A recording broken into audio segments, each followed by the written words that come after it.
blazers. Amy put her lips close to Daisy's ear. "That's the Earl and Countess over there." The handsomest couple Daisy had ever seen stood at the edge of the lawn.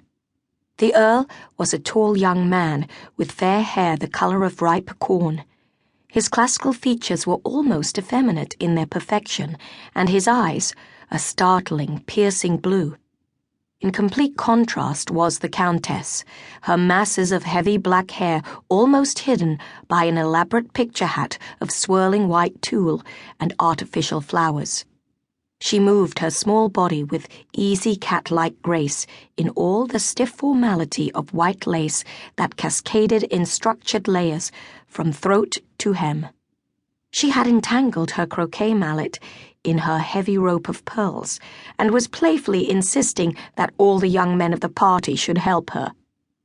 The rest of the world fled from Daisy's mind as she stared at the enchanted picture, at the world of gods and goddesses to which she could never belong.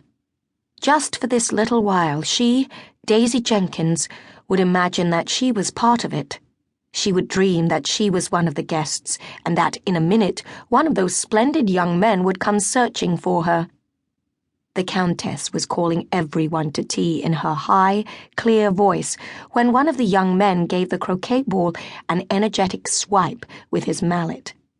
It flew toward them, right into the bushes, and struck Amy on the leg.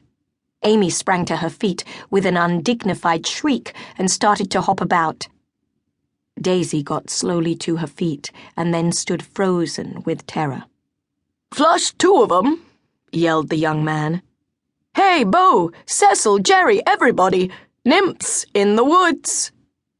With insolent, languid steps, the members of the house party formed a half-circle in front of the two girls.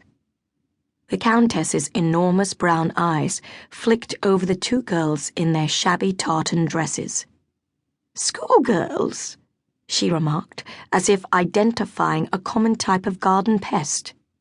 And then, without even turning her head, "Curzon, take them away." Daisy's heart sank to her worn boots, and she hung her head. Curzon was a leading light of the Methodist chapel. Her aunt would hear of it. There was no escape now. "Oh, do they have to go?" cried a young man with a weak chin, horrendous acne, and an insane giggle. "The blonde one's quite pretty, you know." Amy gave him a dazzling smile. "Daisy and me just wanted to get a look at you. We didn't mean no harm." The Earl turned lazily to his wife. "There you are. They didn't mean no harm, my dear." "They just wanted to see the aristocrats at play," roared a horsey girl. "We've even got a real live duke for you to gawk at, ain't we? Your Grace, the most noble Duke of Oxenden, please present yourself for inspection." A tall, dark man moved to the front of the crowd. Daisy raised her eyes timidly and then lowered them hurriedly. The newcomer had cold, harsh features and eyes of a peculiar, almost yellow shade. They seemed to bore right into her. "What is your name? You with the brown hair?" "Daisy Jenkins, and please, Your Grace." The voice whispered faintly, like the leaves drifting over the immaculate lawns. The Countess's voice cut across. "Escort these persons off the estate immediately, Curzon, and send Bill from the lodge to report them to their headmistress."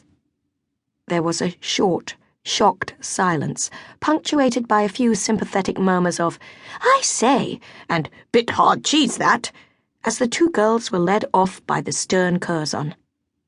Even the ebullient Amy seemed unnaturally subdued. At last she burst out, "Oh, Mr. Curzon, do you really have to tell old Meekers about this?" Old Meekers was Miss Margaret Meekan, their headmistress. Curzon looked down at the two girls from his lofty height, gave a slight cough, and then became surprisingly human. "I think you have been punished enough, miss, but I've got to do what her ladyship says. She'll check up. She's that sort."